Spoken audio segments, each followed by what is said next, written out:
ಎಲ್ಲರಿಗೂ ನಮಸ್ಕಾರ. ಎಲ್ಲರೂ ಹೆಂಗದಿರಿ? ನಾನು ಕೂಡ ಆರಾಮಿದ್ದೀನಿ.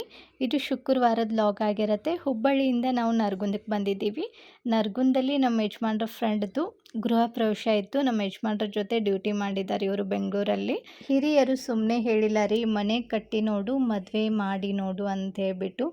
ಕಂಕನ ಭಾಗ್ಯ ಬಂದಾಗ ಮದುವೆ ಆಗಲೇಬೇಕು, ನಮ್ಮ ಅದೃಷ್ಟ ಬಂದಾಗ ನಾವು ಕೂಡ ಮನೆ ಕಟ್ಟಲೇಬೇಕು. ಆದರೆ ಸ್ವಲ್ಪ ತಡ ಆಗತ್ತೆ, ಆದರೂ ಕೂಡ ಪ್ರತಿಯೊಬ್ಬರಿಗೂ ತನ್ನದೇ ಆದ ಒಂದು ಮನೆ ಇರಬೇಕು. ಇನ್ನೊಂದು ಹೇಳಿದ್ದಾರೆ ಹಿರಿಯರು, ಮನೆ ಇಲ್ದವ್ರಿಗೆ ಮರ್ಯಾದೆ ಇಲ್ಲ ಅಂತ ಹೇಳ್ಬಿಟ್ಟು. ಬಾಡ್ಗಿದವ್ರಿಗೆ ಮಾತ್ರ ಅದು ಗೊತ್ತಾಗುತ್ತೆ.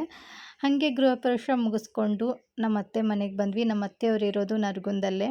ಸ್ವಲ್ಪ ಕೂತ್ಕೊಂಡು ಮಾತಾಡಿದ್ವಿ. ನಂತರ ಹುಬ್ಳಿಗೆ ಹೋಗೋದಕ್ಕೂ ತಡ ಆಗುತ್ತೆ ಅಂತ ಹೇಳ್ಬಿಟ್ಟು ಹೊರಡ್ತಾ ಇದ್ದೀವಿ. ಮೇಘ ಎಲ್ಲರಿಗೂ ಕೂಡ ನಮಸ್ಕಾರ ಮಾಡ್ತಾಯಿದ್ರು. ನರಗುಂದ ಫ್ಯಾಮ್ಲಿ ತುಂಬ ದೊಡ್ಡದಿದೆ. ನಾನು ನಿಮಗೆ ಇನ್ನೊಂದು ಸರಿ ಪರಿಚಯ ಮಾಡಿಕೊಡ್ತೀನಿ. ಇವರಿದ್ದಾರೆ ನೋಡಿ, ನಮ್ಮ ಮಾಮಾರಿವರು. ಅವ್ರದ್ದು ವಿಡಿಯೋ ಮಾಡಂತಂದರೆ ಬೇಡ ಬೇಡ ಅಂತ ಎದ್ದು ಹೋಗ್ತಾಯಿದ್ರು. ಆಟೋನು ಕೂಡ ಬಂದಿತ್ತು. ಇವಾಗ ನಾವು ನರಗುಂದ ಬಸ್ ಸ್ಟಾಪಿಗೆ ಹೋಗಿ ಮತ್ತೆ ಹುಬ್ಳಿಗೆ ಹೋಗಬೇಕು. ಇಲ್ಲಿ ನಮ್ಮ ಅತ್ತೆಯವ್ರು ಇರಲಿಲ್ಲ, ಅಂಗಡಿಗೆ ಹೋಗಿದ್ದಾರೆ. ನಮ್ಮ ಅತ್ತೆಯವ್ರನ್ನೂ ತೋರಿಸ್ತೀನಿ.